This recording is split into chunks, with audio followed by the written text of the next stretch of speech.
ይህ መድኃኒት ዶክሲሳይክሊን በብራንድ ነሙ ዶክሲዴንግ፣ ሚራክሊን፣ ሪማይሲን ወዘተ የተባለ ይጠራል። ለምንድን ነው ከእንቁላልና ወተት ጋር አትውሰዱት የሚባለው? አብሮ ቢወሰድስ ምን ይፈጠራል? ይህን አብረን እንመልከት።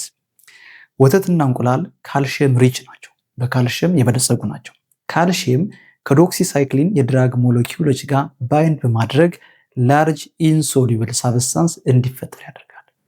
ይህ ደግሞ ኢንተስታይን ላይ ብዙም አብዞርብድ ስለማይሆን ወደ ደም ስር የሚደርሰው የዶክሲሳይክሊን መጠን እንዲቀንስ ይሆናል።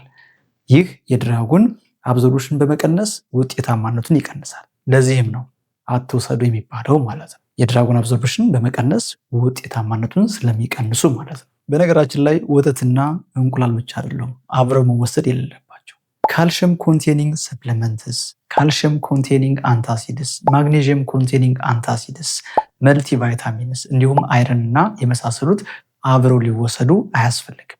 ምክንያቱም የዶክሲሳይክሊንን አብዞርብሽን ይቀንሳሉ፣ ውጤታማነቱንም ይቀንሳሉ ማለት ነው። እኒህን ሰፕሊመንቶች ምናልባት መወሰድ ካለባችሁ ጋፕ መፍጠር ነው። በዶክሲሳይክሊን እና በእኒህ ሰፕሊመንቶች መካከል ጋፕ በመፍጠር መውሰድ ትችላላችሁ ማለት ነው። እንቁላልና ወተትንም መመገብ ትችላላችሁ፣ ነገር ግን ጋፕ መፍጠር አስፈላጊ ነው።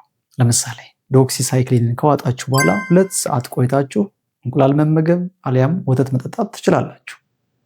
ወይም ምግብ ከተመገባችሁ በኋላ ወተት ከጠጣችሁ ወይም እንቁላል ከበላችሁ በኋላ 3 ሰዓት ቆይታችሁ ዶክሲሳይክሊንን መውሰድ ትችላላችሁ ማለት ነው። ይህም በማድረግ አብዞርብሽኑ አፌክትድ እንዳይሆን ማድረግ ይቻላል ማለት ነው። ሰላማችሁ ይብዛ።